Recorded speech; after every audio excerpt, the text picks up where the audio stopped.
So Acharya Sureshji, there's a lot of talk about temples nowadays, and a lot of people in India. There's a new movement where people are going towards temples. People are going towards ancient styles of worship and things like that. And at the same time, there are a lot of people who are rational, who think that temples are nothing, they are just a building. And how can you find God in the building? So maybe they think they will find God in nature or something like that, which is also okay. So the other day we were talking about what is the difference between the original idea between of temples and what is the new in the new context how temples have changed. So maybe you can share something about it. See, we will go a bit back about the idea. The idea of temples is just like a laboratory for creating positive energy, and this is again part of Tantra. And this idea of the nature, you said that nature, actually, this what spiritual practices are there. At the very beginning, it is nature lover.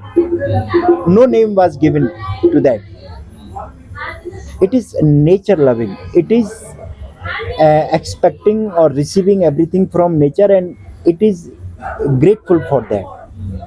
It is so grateful that he start to see God in each and everything. Okay.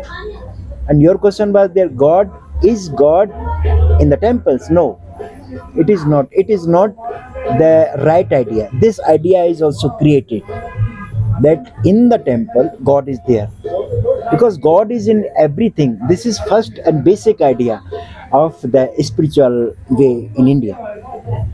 Now it becomes actually in a ruined way, perverted way of the temples. Temples are simply laboratories for creating positive energies, because we are living, we are in karma, we are in the life. So we have to receive stresses, no, neuromuscular or psychological stresses, okay, because of karma effects. So mantra, these temples were created to go there and recharge yourself with energy, subtle energy. It is about not strength, it is about energy. Energy and strength, they are different things. Strength is a manifestation of energy. So likewise, other methods are manifestation of energy. In the temples, in the ancient time, or nowadays also in the some part of South India, they are just in the way the idea came. So the idea is there to create energy through three methods. One method is there to lighting up the light there. 24-hour light is there. Light gives you positive energy, okay, shining energies. And another is sound. Nowadays we call this sound healing. So sound was created at particular time, and with the light we do some kind of a method which is called arati and mantra chanting. Okay, so mantra chanting, lighting, and sound, these three are the devices for creating energy. And then energy is vibrated there, and it creates one electromagnetic field there. Temples were, or they are actually, for just go there and don't do anything, just to be seated there. Then this will recharge you. How? It will cleansing your stuckness in energy level, and then you become light and you become recharged. This is the purpose of temples. And you ask next question about the nowadays. Actually, your word was like to see the buildings. Yes, they are just building. They are not temple actually. They are not temple. So there is no question what is happening. What what you will receive, what you will build. You are building buildings. No, you are making constructions. You are not focused on the creation of energy. So in modern time, people are not aware. And why they are not aware? Because of their conscious level. Their conscious level is very low. Okay, very low in the sense that they are totally lustful for material collections. Okay, they are not thinking even about that exactly what is in. They are totally involved in the outward, and outward can only build buildings. They can't make temple. So this is clear. Okay, whatever they are doing. Yeah. So, talking about lust, as you mentioned the word lust, in Khajuraho there are temples where there are depictions of different aspects of life, but the human mind, being what it is, will focus on the sexual aspect which is depicted there. So, can you share a little bit what was the science or the tantra or the system behind that, or what did they try to do?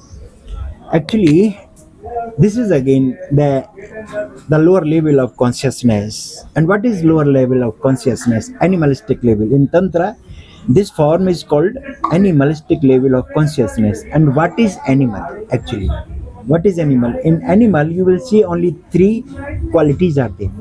One is sex, another is food, and the final is survival. Animalistic consciousness means when any creation, including human, if they are focusing only on sex, food, and survival, they are animal actually. Does not mean that any pig is only animal, the human is also animal. Okay, in this way, on the level of consciousness. Okay, so that particular time, or nowadays, it is a good time or right time for seeing animalistic level. You see that each and every person is just focusing on materialistic so-called progress, okay, so-called development. But exactly now you see that most of the people are animal in their level. Okay, so that time also the wise people, they think that where they are stuck about. Okay, tantra says to be liberate. Liberation means there is somewhere stuckness is there. So they see that most of the people are stuck in sex, and this is their primary need. Even they are not thinking to go inward. They are totally moment to moment they are stuck in sex. And when we come to sex, then for sex also creating some interest, having some different mudras while they are doing sex. And if you be focused on anything, it start to expand, and expansion give you detachment. So the idea of Khajuraho temples are there that every person have special attachment with the special mudra while they are doing sex. So you go there and choose. You will choose always what is your interest. No, for this there is no need to guide you. You will go. So there are all possible mudras are there during sex. So you will go and stop there because you like that much. And it is said that which you like most, just to be focused over there. By focusing, then principle of energy starts that whenever you are focused on any object, the energy start to expand, and this expands make the cleansing over there. What does it mean, cleansing? Cleansing means you become in asana, you become in stillness, and this stillness give you to chance for thinking about exactly who you are. For this, the next thing is that then go and meditate. For meditation inside the temple of the statue of God is there, because you already have been clean.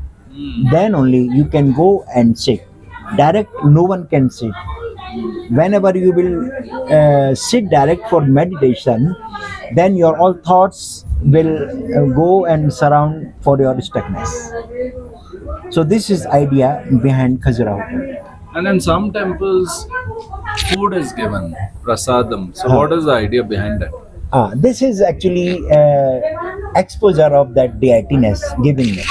Ah, Whenever you practice, it is means you are practicing for giving, because food is actually existentially first element of creating this body.